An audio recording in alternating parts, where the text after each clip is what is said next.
This has been proven numerous times when people have become successful, even though everything was stacked right against them. Almost impossible. Today's topic is going to be financial independence and financial freedom. I'll split this in two parts to make it more watchable. In these two videos, we'll go over important points about personal finance and how to get a good grasp of it. All right, let's start. You already know that achieving financial independence and financial freedom is not an easy task. But I need to add here that at the same time, it's actually relatively simple. You don't need some special connections in financial organizations, or your big brother doesn't have to be a member of a secret society. But here's what you do need. You have to be absolutely determined. You have to be very patient. You have to be resilient, and you have to keep grinding. If there's anyone telling you otherwise, most likely it's not true, and most likely they're about to sell you something. So in the part 2, we'll go in more of a tactical stuff. But in part 1, let's go over the prerequisites, apart from the 4 that I just mentioned. The actual prerequisites for you to be able to start the tactics and fully achieve your financial freedom. Because it's almost like a strong foundation that you have to put down so that you're unshakable later on when you're actually taking on that journey for financial success.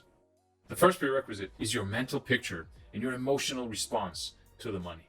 What are the feelings that you get when talking about money, or when you imagine yourself being financially successful? What is that image that comes first thing in your mind? Or what kind of emotional response do you get? You have to work on these first, because as Einstein said, we cannot solve our problems with the same thinking we use to create them. Here are the examples of some of the most common paradigms about the money. One is the evil money paradigm. The money is root of all evil. All rich people are greedy and mean. We never talk about money in our family because it's a dirty subject. You need to work yourself to death when you're trying to make money, get sick, and you're not able to enjoy money anyways.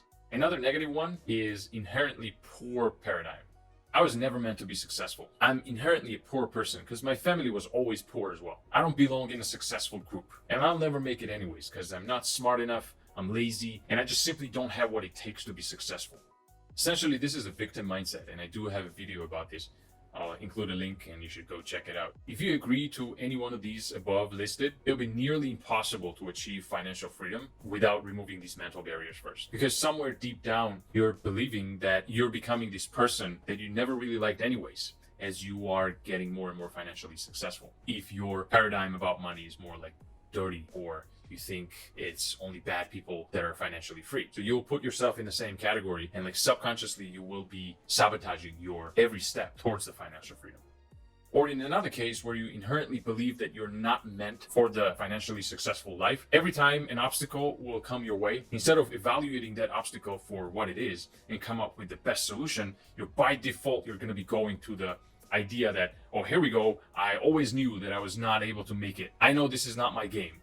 I know I'm going to lose. I always knew this was going to be too hard for me. I always knew I would fail, so I might as well just quit right now. Why even bother continuing? You see the problem here, right? Because you're already playing the game that you lost way before you've started. It will become a self-fulfilling prophecy. You're just not going to be able to win this game if you already know that you have lost. That's why this is extremely important for you to start changing your paradigm before you go into the tactical stuff. You have to come to the agreement first with yourself and your understanding that money is not a bad thing or a root of all evil. It's just a very powerful tool that you could use for good or bad deeds. It's just completely up to you. Many philosophers and thinkers like Aristotle, Nietzsche, Ben Franklin, Karl Marx, Jacob Needleman, and many others, they thought and agreed that money was extremely useful and in some way almost like a duty to be successful in that area. And obviously, one should be careful not to pursue money just for money's sake, because that is an endless and futile chase that never ends, or that never ends well, I should say. However, when used properly, it can give you major leverage while creating good and happiness in many people's lives, including yourself. The next one, that you don't have to be the special person or genetically predetermined to be financially successful. Your past does not have to determine your future. As long as you exercise and stick to the proven success tactics, the outcome is inevitable. You will become successful. It's that simple, but not easy. And this has been proven numerous times when people have become successful, even though everything was stacked right against them. Almost impossible. One of my favorite stories is, and there's so many, but like this is one of the stories that is my favorite, when this boy was growing up in these dark corners of Brooklyn, New York. His parents were very poor. There was no light at the end of the tunnel. Every day was just basically staring the same thing right in the eyes, that there's no future for you. Everything is horrible. Your life sucks. And then one day it got even worse. This boy comes home and he saw that his father is just laying on the couch with an injury to his leg, and he basically couldn't work anymore. And back then there was no like unemployment benefits or stuff like that, so they were screwed. You can imagine what could be going through that kid's mind. The only person who is the breadwinner is now disabled, and you're a little kid in Brooklyn, New York, and there's nothing you can do, right? Just like unbelievable. What do you think the most common outcome would have been in that situation? Most of the people, including me, I would think it would be crime, violence, gang activity, all the negative stuff. Like if you follow that trajectory, you're not going to think any good outcome from that. But this kid turned his life around. And today he is trying to help millions of others by providing the type of work environment which his father didn't have. And I don't know if you guessed who this guy was or not. This was Howard Schultz, the CEO of Starbucks. Unbelievable, right? Like, I don't know, for me, this is... it definitely resonates. So your past does not have to be your future.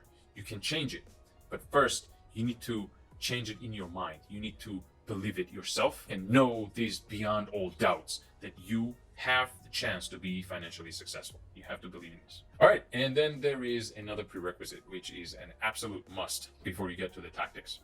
You have to have a very clear answer to the following question. Do you know exactly why do you need the money? And consequently, how much of it? And some of you, I'm sure you're already rolling your eyes and thinking, Mike, of course I know. I need like millions of dollars and I'm just going to be happy. That's all I need it for. That's the whole why and the amount right there. But you got to be more specific, because road to financial success is not all flowers and rainbows. Very often, before you get to the part where everything is delightful and heavenly, you have to withstand some serious tough times. And how tough obviously will depend on what you choose as your path. And there's no right or wrong or the right level of toughness.